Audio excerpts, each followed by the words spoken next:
नमस्कार, जनवार्तामध्ये आपल्या सर्वांचं स्वागत। सर्वप्रथम पाहूया ठळक बातम्या।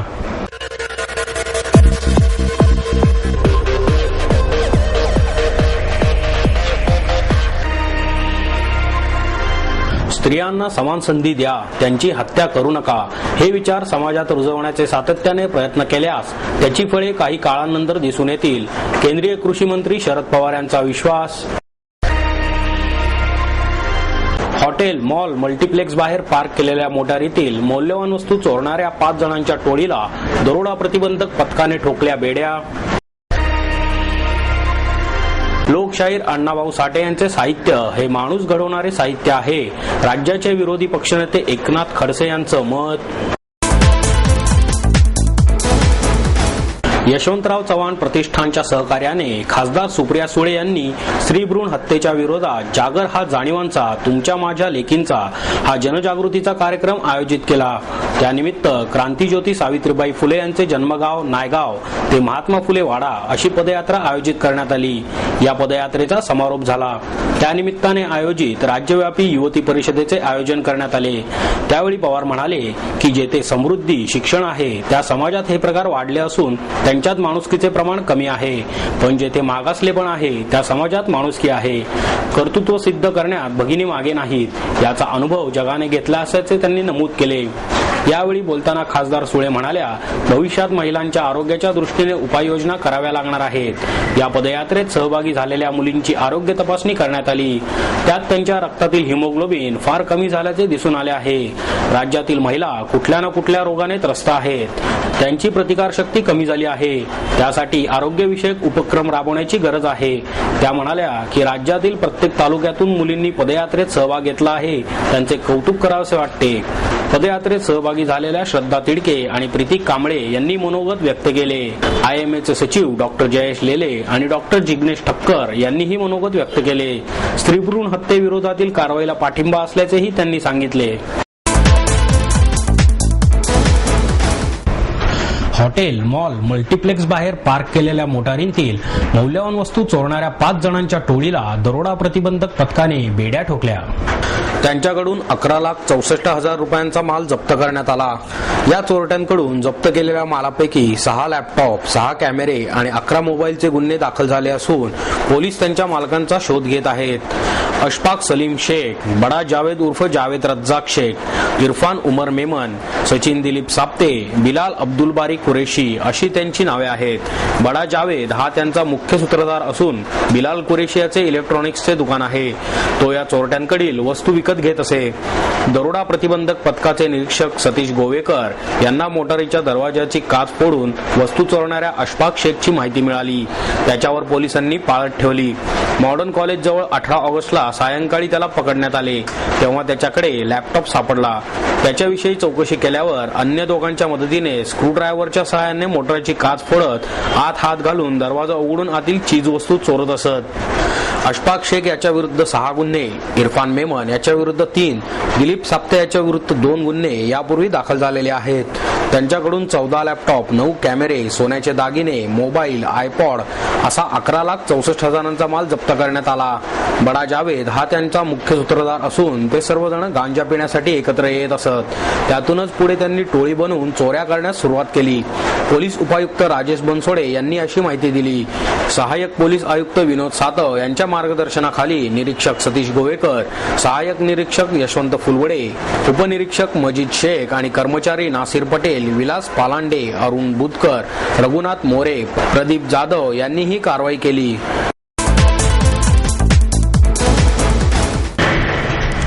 लोकशाहीर अण्णाभाऊ साठे यांचे साहित्य हे माणूस घडवणारे साहित्य आहे, असे मत विरोधी पक्षनेते एकनाथ खडसे यांनी व्यक्त केले।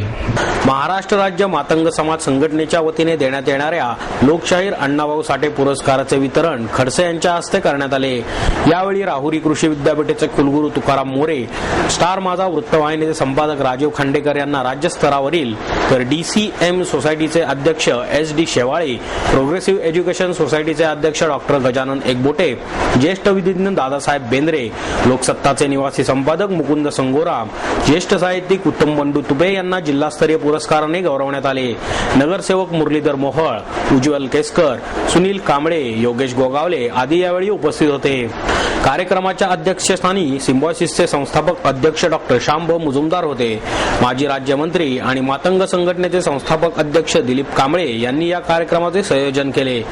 आजचे युग हे संगणकांचे युग असल्याने तरुण पिढी वाचन संस्कृतीपासून दूर होत चालल्याचे चित्र समोर येत आहे. अण्णाभाऊ साठेंचे साहित्य हे माणूस घडवणारे साहित्य आहे. मात्र येणाऱ्या पिढीपर्यंत हे साहित्य कसे पोहोचवणार हा महत्त्वाचा भाग आहे. अण्णाभाऊ साठे हे केवळ शाहीर नव्हते तर ते साहित्यिक होते असे डॉक्टर मुजुमदार यांनी आपल्या भाषणात सांगितले. दादासाहेब बेंद्रे, एम.डी. शेवाळे यांनी पुरस्कारार्थींच्या वतीने प्रातिनिधिक स्वरूपात आपले विचार व्यक्त केले. राहुरी कृषी विद्यापीठाचे कुलगुरू तुकाराम मोरे आणि राजीव खांडेकर यांच्या मुलाखतीचा विशेष कार्यक्रमही यावेळी झाला. कार्यक्रमाचे सूत्रसंचालन आणि उपस्थितांची मुलाखत सुधीर गाडगीळ यांनी घेतली. श्रीमंत दगडूशेठ हलवाई गणपती ट्रस्टच्या वतीने बेलूरच्या मठाची प्रतिकृती साकारण्यात आली आहे. गणेशोत्सवात यंदा श्रीमंत दगडूशेठ मंडळाने स्वामी रामकृष्ण परमहंस यांच्या 175व्या तर स्वामी विवेकानंद यांच्या 150व्या जयंतीचे औचित्य साधून रामकृष्ण परमहंस यांच्या कोलकाता येथील बेलूर मठाच्या प्रतिकृतीची आरास केली आहे. बेलूर मठाची प्रतिकृती 100 फूट लांब, 50 फूट रुंद, 85 फूट उंचीची 7 मजल्याची आहे. पहिल्या मजल्यावर इस्लामी स्थापत्य शैलीची कमान, दुसऱ्या मजल्यावर 3 मेघडंबऱ्या आहेत. चौथऱ्यावर 9 कळस, बाजूला राजस्थानी शैलीतील झरोके अशी भव्य प्रतिकृती साकारण्यात आली आहे. या प्रतिकृतीवर 120 कळस, 60 कमानी, 35 नक्षीदार जाळ्या आहेत. 3 लाख छोट्या दिव्यांची रोषणाई, 200 LED दिवे आहेत. लोणावळ्यातील कार्याच्या लेणीतील चैत्याची आठवण करून देणाऱ्या अर्धगोलाकार गाभाऱ्यात श्री विराजमान होणार आहेत. मठाचे सुशोभीकरण करण्यासाठी 12 काचेचे झुंबर, 30 हांड्या लावल्या आहेत. 16 वेगवेगळ्या रोषणाईत ही प्रतिकृती भाविकांना दिसणार आहे. बेलूर मठाची प्रतिकृती विवेक खटावकर, मधुकर जिनगरे यांनी 3 महिन्यात पूर्ण केली. इंदोरच्या खजराना गणेश मंदिराचे मुख्य पुजारी भालचंद्र भट यांच्या हस्ते गणेश चतुर्थीच्या दिवशी 10:30 वाजता श्रींची प्रतिष्ठापना होणार आहे. यावर्षी दगडूशेठ हलवाई ट्रस्टच्या वतीने रमणबाग शाळा ते दगडूशेठ मंदिरापर्यंत ऋषी पंचमी निमित्त 2 सप्टेंबरला शुक्रवारी सकाळी 6 वाजता जय गणेश अथर्वशीर्ष दिंडीचे आयोजन केले आहे. यामध्ये 221 महिलांनी सहभाग घेतला आहे. पारंपरिक वेशभूषेत गणेशाची भक्तिगीते म्हणत ही दिंडी होणार आहे. या प्रत्येक दिंडीला गणेशाचे नाव दिले आहे. शाळेतील विद्यार्थ्यांसाठी ही अथर्वशीर्ष पठण कार्यक्रम आयोजित करण्यात आला आहे. या अथर्वशीर्ष पठणामध्ये जे विद्यार्थी सहभागी होतील त्यांना प्रमाणपत्र देण्यात येणार आहे. विद्यार्थ्यांसाठी जय गणेश भूषण पुरस्कारही देण्यात येणार आहे असे श्रीमंत दगडूशेठ हलवाई ट्रस्टचे अध्यक्ष अशोक गोडसे यांनी सांगितले. शैक्षणिक क्षेत्रात बदल करणे गरजेचे असून ही माध्यमे विद्यार्थी आणि प्राध्यापक यांनी कशी वापरली पाहिजेत याचा विचार झाला पाहिजे असे मत शासकीय अभियांत्रिकी महाविद्यालयाचे संचालक डॉक्टर अनिल सहस्त्रबुद्धे यांनी व्यक्त केले. प्रियर्सन एज्युकेशनच्या वतीने रि engineering the future in India या विषयावरील कार्यशाळेचे आयोजन करण्यात आले. यावेळी प्रियर्सन एज्युकेशनचे मुख्य विपणन अधिकारी Anish Shrikrishna, international institute of information टेक्नॉलॉजीच्या अध्यक्षा Aruna Katara, Symbiosis institute of टेक्नॉलॉजीचे संचालक doctor Tejinder Pal Singh, army institute of टेक्नॉलॉजीचे संचालक brigadier Swapan K Lahira, Vishwakarma institute of टेक्नॉलॉजीचे अधिष्ठाता प्राध्यापक SKY प्रभू, मुंबई येथील IITचे प्राध्यापक कवी आर्या यावेळी उपस्थित होते. सहस्त्रबुद्धे म्हणाले की विज्ञान आणि तंत्रज्ञानाच्या युगात विद्यार्थी आणि प्राध्यापक ई-बुक, गुगल, फेसबुक, ट्विटर आदींनी जोडला गेला आहे. या माध्यमांचा फायदा शिक्षण क्षेत्रांसाठी करणे आवश्यक आहे. त्यामुळे शिक्षण क्षेत्रात बदल घडू शकतो. विद्यार्थ्यांनी अभ्यासक्रमाबरोबरच संभाषण आणि लेखन कौशल्य विकसित केले पाहिजे. वेळेचे योग्य नियोजन केल्यास विद्यार्थ्याला यश नक्कीच मिळते. अरुणा कटारा म्हणाल्या की आज व्यावसायिक अभ्यासक्रमासाठी प्रवेश घेणाऱ्या एकूण विद्यार्थ्यांपैकी 40% विद्यार्थी ग्रामीण भागातील असतात. त्यांच्यात व्यावसायिक दृष्टिकोन आणि कार्यकारण क्षमतेचा अभाव असतो. त्यांनी या गोष्टींचा दूर करण्यासाठी प्रयत्न केला पाहिजे. कार्यशाळेत अमृतराव, कवी आर्या, डॉक्टर तेजिंदर पाल, SKY प्रभू आदींनी मनोगते व्यक्त केली. आणि श्रीकृष्ण यांनी प्रियर्सन एज्युकेशन बाबत माहिती दिली.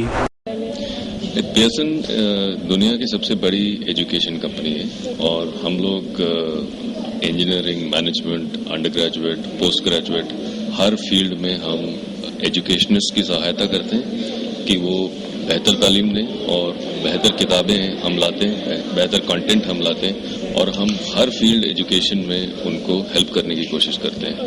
तो पियर्सन अब इस वक्त पूना में इसलिए आया है क्योंकि एक बहुत अच्छा सेमिनार हो रहा है, डिबेट हो रहा है, सीनियर एजुकेशनिस्ट आए हुए हैं और वो इंजीनियरिंग की फ्यूचर के बारे में चर्चा कर रहे हैं और वो जानना चाहते हैं और ये ज्ञान देना भी चाहते हैं कि हम इंजीनियरिंग की तालीम को बेहतर कैसे बनाएं और उनको जो इंजीनियरिंग स्टूडेंट्स निकलते हैं कॉलेज से उनमें एक ज्ञान प्राप्ति की जो एक मकसद हो वो कैसे लाया जाए।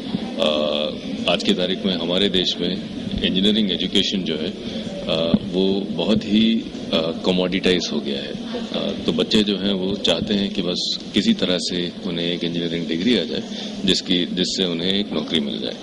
पर रिसेंट ईयर्स में हमने ये देखा है कि इंडस्ट्री जो है, जो रिक्रूटर्स होते हैं, वो ये पाते हैं कि जब इंटरव्यू करने आते हैं बच्चों को उनमें वो स्किल्स नहीं है जो वो चाहते हैं। इस वजह से बहुत ज़्यादा जो है प्लेसमेंट्स इफेक्ट हो रहे हैं।